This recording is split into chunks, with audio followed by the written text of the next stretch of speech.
नमस्कार. तर दुर्गा मालिकेच्या आजच्या भागात आपण पाहिलं की रात्री दुर्गा जेव्हा घरी येते तेव्हा तिला घराबाहेर हनुमंत भेटतो. त्याला बघून दुर्गा घाबरून म्हणते की काका तुम्ही इथे काय करताय. तर हनुमंत दुर्गाला म्हणतो की तुला एकच सांगायला आलो की मी आज त्या दादासाहेबांचा खेळ खल्लास करणार आहे, एकच घाव घालणार आणि त्याला कायमचा संपवणार. दुर्गा म्हणते की काका तुम्ही असं काही करणार नाही प्लीज. हनुमंत तिला म्हणतो की अगं अजून किती दिवस गप्प बसायचं, इतके दिवस तेच केलं ना की आता पण तेच, या हातानेच मला त्याच्या नरडीचा घोट घ्यायचा आहे आणि मी हे लपून छपून नाही करणार, त्याच्या घरात घुसून त्याला संपवणार. दुर्गा म्हणते की काका रागाच्या भरात कुठलाही निर्णय घेऊ नका, अहो अशाने जीव धोक्यात येईल तुमचा. हनुमंत तिला म्हणतो की माझा जीव गेला तरी चालेल पण त्यामुळे त्याला जिवंत सोडणार नाही मी फक्त तुला इथे सावध करायला आलो आहे की तू त्याच्यापासून जरा लांब राहा. दुर्गा म्हणते तुम्ही असं काही करणार नाही, तुम्हाला माझी शपथ आहे हां. आणि मला नसेल का वाटत त्या दादासाहेबाला एका झटक्यात संपवावं म्हणून, पण त्याचा काही उपयोग होणार नाही. आपल्याला बदला घ्यायचा आहे पण आपणही त्या दादासाहेबांसारखंच वागलो तर त्याच्यात आणि आपल्यात काय फरक.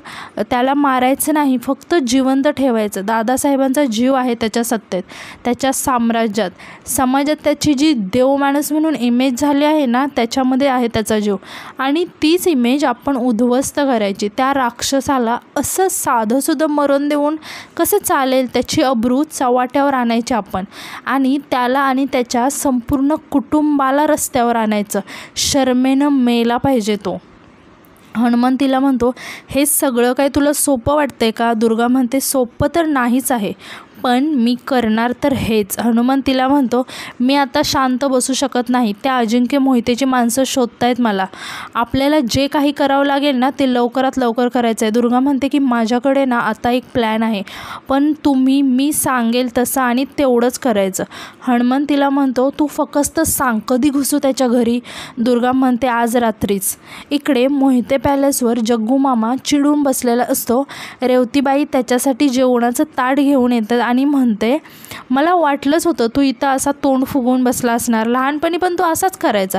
जग्गू मामा म्हणतो की वा तायडे हे तुझं बरं आहे गं, लहानपणीचं तुला आठवतं आणि माझ्या सुमनला सून करून घेशील हे वचन दिलेलं तुला विसरलीस.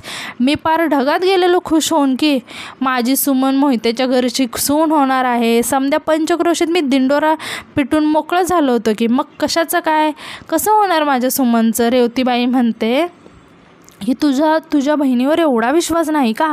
आम्ही शब्द दिलाय ना तुला की सुमन या घरची सून होणार आहे म्हणून. जग्गू तिला चिडून म्हणतो कसं करणार आहेस तू मग हे, एक सून तर लग्न होण्याआधीच घरात येऊन बसले आणि दुसरा तो अभिषेक त्या पोरीसोबत. रेवतीबाई म्हणतात की कशाला काळजी करतो, अभिषेक म्हणाला ना की त्याचं त्या पोरीशी काही संबंध नाही आणि म्हणतात की आम्ही परत सांगतोय जग्गू सुमन आणि अभिषेकच्या लग्नाची पत्रिका छापली जाणार म्हणजे जाणार आणि एक डाव आम्ही म्हणलं म्हणजे फुल स्टॉप. हे ऐकून जग्गू मामा पण खुश होतात. रेवतीबाई म्हणते अरे ईशाच्या नावाने करोडो रुपयांची लॉटरी आपल्या दारात चालून आली आहे ते बघ, आता तू कसलीच काळजी करू नको आणि खाऊन घे. आणि जग्गूला गुलाबजामुन भरून रेवतीबाई म्हणतात की सुमन आणि अभिषेकच्या लग्नाची बोलणी पक्की झाली समज आणि तोंड गोड कर. इकडे गौरी दुर्गाला सरप्राईज आहे म्हणून बाहेर घेऊन जाते. दुर्गा तिच्यासोबत बाहेर येते तर बाहेर तिचा मामा आलेला असतो. ती मामाला बघून खूप खुश होते आणि आनंदाने म्हणते मामा तू इथे कसा काय. मामा सांगतो की आता काय करणार, आमची पोरगी घरातून आली आणि घर सगळं ओकं वाटायला लागलं. मग दुर्गा म्हणते की अच्छा म्हणजे मी जेव्हा घरातून निघाले तेव्हा तू तोंड फुगून बसवलेलं होतं तेव्हा नाही तुला काय वाटलं, तुला माहिती आहे का मला किती वाईट वाटलं होतं ते. तिचा मामा म्हणतो की बरं बाई कान धरतो, चुकलं माझं. गौरी विचारते की मग ताई कसं वाटलं तुला सरप्राईज. दुर्गा म्हणते की मला तर स्वप्नात पण वाटलं नव्हतं की हा इथे येईल म्हणून.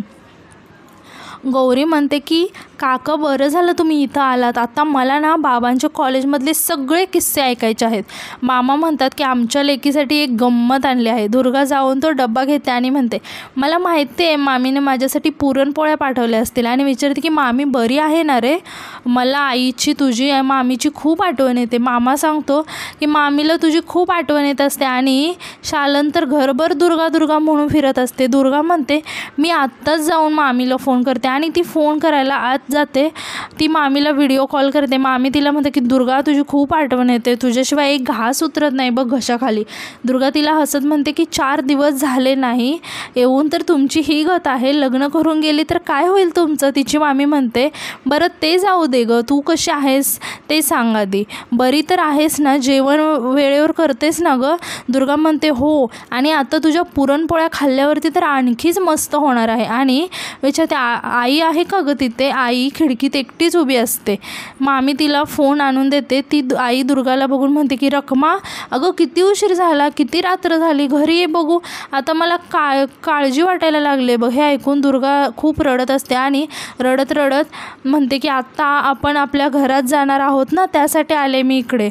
दुष्ट लोकांनी आपल्या घरावर कब्जा केला आहे, पण तू नको काळजी करू, आपल्याला देशमुख वाड्यात मी तुला परत सन्मानाने घेऊन जाणार, तू तिथे गेलीस ना आपोआप बरी होशील, खात्री आहे माझी. तिची आई म्हणते रखमा तू घरी ये बघू, आता मला काळजी वाटते तुझी. दुर्गाला खूप वाईट वाटत असतं, ती रडत असते आणि म्हणते की मला खूप आठवण येते ग आई तुझी, आणि फोन ठेवते. इकडे वर्तमान न्यूजच्या ऑफिसमध्ये रात्री अमेय आणि अभिषेक बोलत असतात. अभिषेक खूप टेन्शनमध्ये असतो. अभिषेक अमेयला म्हणतो की खूप टेन्शन आलं आहे मला, हे सगळं काय होऊन बसलं आहे. अमेय म्हणतो हे सगळं होऊन नाही बसले, तू केले हे सगळं. अभिषेक म्हणतो हो मला हाऊस आली आहे ना तिच्यासमोर गंधार होऊन बसायचे, माझं पेज मस्त चाललं होतं ऑनलाईन, पण मी त्या गुहागरला गेलो. आणि अमेय म्हणतो की हां मोठ्या पेजवर एक नवीन कविता लिहिली गेली दुर्गा नावाची, आणि विचारतो की काय रे तिला कधीच तुझ्यावर डाऊट नाही आला का. अभिषेक म्हणतो चांगलंच आहे ना नाही आलं ते, आणि असंही मी गंधार आणि अभिषेकसाठी वेगवेगळे 2 नंबर वापरतो. अभिषेक म्हणतो ते सगळं जाऊ दे रे, इथे माझ्या लव्ह स्टोरीचा एंड व्हायला आला आणि तुला मस्करी सुचते का. कालपासून कोणीतरी वेगळाच माणूस तिला गंधार म्हणून कॉल करतोय. अमेय म्हणतं आणि त्यात दुर्गाने त्या गंधारला कधीच बघितलं नाही, आणि दुर्गा जर त्या डमी गंधारला बघितलं तर, आणि ती इम्प्रेस झाली तर. आणि हसत हसत म्हणतो की म्हणजे दुर्गा त्या डमी गंधारचीच लग्नसुद्धा करेल. अभिषेक चिडून म्हणतो की तू माझं टेन्शन कमी करायला आला आहेस की वाढवायला आला आहेस. अमेय म्हणतो की बरोबर सॉरी बट अभी मुझे लगता है की तुम्ही कुछ करना चाहिए. आणि तो अभिषेकला फोन देतो आणि म्हणतो की घे आणि कॉल कर आता तिला आणि सगळं सांग. अभिषेक म्हणतो की आत्ता कसं करणार. मग अमेय म्हणतो का बरं राहू दे, मग लग्नाच्या शुभेच्छा द्यायलाच खरा. अभिषेक म्हणतो नाही आताच करतो, आणि परत म्हणतो की पण एवढं सगळं करून पण प्रॉब्लेम सॉल्व नाही झाला तर. अमेय त्याला चिडून म्हणतो की तुला ते हिमाचल प्रदेशातील सगळ्यात उंच गाव माहिती आहे का, तू ना तिथे जा आणि संन्यास घे. नॉनसेन्स, आत्ताच्या आत्ता तिला फोन कर आणि खरं काय ते सांगून टाक. मग अभिषेक टेन्शनमध्ये येतो आणि घाबरत फोन हातात घेतो. इकडे मोहिते पॅलेसवर अवंतिका ईशाकडे येते आणि तिला म्हणते की अहो ईशा तुम्ही इथं अमेय भाऊजींच्या रूममध्ये काय करताय, आणि अमेय भाऊजी कुठे आहेत, मी सगळीकडे त्यांना शोधलं, कुठे गेलेत ते आणि कोणाकडे गेलेत, आणि परत घरी येणार आहेत, घरी काय सांगितलं का त्यांनी. ईशा म्हणते की आय रिस्पेक्ट हिज प्रायव्हसी, होगा कुछ काम गया होगा हो. आणि असं पण आम्ही एकमेकांना असलं काहीच विचारत नाही. अवंतिका तिला म्हणते अहो किती भोळ्या आहात हो तुम्ही, हे प्रायव्हसी वगैरे मुंबईत चालतं, मोहितेंच्या घरातल्या पुरुषांच्या चाली ओळखायला शिका. आता तुम्ही हे बघा अमेय भाऊजी किती पण चांगले असू दे, फक्त शेवटी रक्त मोहितेंचं आहे ना. आत्ताच हाताला बांधून नाही ठेवलं ना तर कधी हातातून निसटून जातील ना कळणार पण नाही. आणि मोहितेंच्या घरात तर सुनांना चपलेसारखी वागणूक मिळते, मी बाई अनुभवावरून सांगते. ईशा म्हणते ही वहिनी प्लीज मला जरा समजेल असं सांगाल का. अवंतिका ईशाला म्हणते की अहो नवऱ्याला कसं मुठीत ठेवायला शिकायचं असतं. आता तुम्हीच मला सांगा एवढ्या रात्री अमेय भाऊजींचं कसलं काम आहे बरं, आणि ते पण तुम्हाला न सांगता गेले. ईशा पण टेन्शनमध्ये येते आणि म्हणते की माहीत नाही कसलं काम आहे. अवंतिका तिला म्हणते मग माहीत करून घ्या, नाहीतर माझ्यासारखी अवस्था होईल.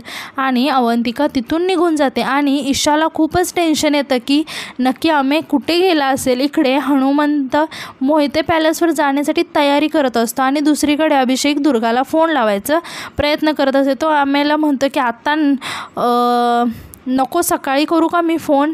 इकडे अभिषेक म्हणत असतो की आता नको सकाळी करू का मी फोन. तर अमेय परत त्याच्यावर चिडतो आणि म्हणतो आत्ताच्या आत्ता फोन कर, त्याच्याशिवाय मी घरीच नाही जाणार. अभिषेक त्याला म्हणतो की हां मी करतो फोन, पण तू आमचं बोलणं नको ऐकू. अमेय म्हणतो की नाटक करू नको, स्पीकरवर टाक फोन. मग अभिषेक दुर्गाला फोन लावतो. दुर्गा झोपलेली असते, ती झोपेतून जागी होते आणि फोन बघते. अभिषेकचं कॉल बघून ती खूप खुश होते व ती बाहेर येऊन त्याच्याशी फोनवरती बोलते आणि अभिषेकला म्हणते की हां बरं झालं तूच मला फोन केलास आणि खरं खरं सांग कोण आहेस तू. अभिषेक म्हणतो अगं कोण म्हणजे काय, मी गंधार. दुर्गा त्याला म्हणते की तू काय मला मूर्ख समजतोस का, गंधारचा फोन चोरीला गेला आहे. अभिषेक म्हणतो अगं नाही कोण म्हणलं तुला चोरीला गेला आहे. दुर्गा म्हणते की गंधारनेच सांगितले मला, तोच म्हणाला की त्याचा फोन चोरीला गेला आहे आणि त्याने पोलीस कंप्लेंट पण केली आहे, कारण ज्याने फोन चोरी केला ना तो गंधारच्या नावानेच सगळ्यांना कॉल करतोय. अभिषेक म्हणतो की अगं नाही तुझा काहीतरी गैरसमज होतो आहे, मी काही भामटा नाही आहे, मी अभिषेक आहे आणि आम्ही त्याला थांबवतो आणि अमेय त्याला थांबवतो. अभिषेक म्हणतो की म्हणजे मी गंधार आहे. दुर्गा हसत म्हणते की ओ हॅलो मिस्टर, आता जरा गंधारचा फोन त्याला परत नाही दिला ना तर मी स्वतः तुला शोधून काढीन आणि तुला पोलिसांच्या ताब्यात देईल, मग ते तुला लॉकअपमध्ये टाकतील आणि इतके बडवतील ना. अभिषेक घाबरून फोन ठेवतो आणि म्हणतो अरे ही मला धमकी देते. अमेय इकडे हसायला लागतो, इकडे दुर्गा पण हसायला लागते की अमेय अभिषेकला म्हणतो की पण दादासाहेब मोहितेंच्या पोराला या भाषेत बोलायची हिंमत फक्त या पोरीतच आहे. अभिषेक म्हणतो की खूप टेन्शन आलं यार, तिला सगळं कळल्यानंतर कसं करेल ती. एकतर तिला पॉलिटिकल माणसांचा खूप राग आहे आणि त्यात हे टेन्शन, हा कोणीतरी भामटा तिला गंधार म्हणून फोन करतोय, त्याआधी शोधावंच लागेल मला. इकडे हनुमंत मोहिते पॅलेसवर चादर पांघरून लपतछपत येतो आणि दादासाहेबांच्या रूममध्ये जाऊन आतून दरवाजा लावून घेतो.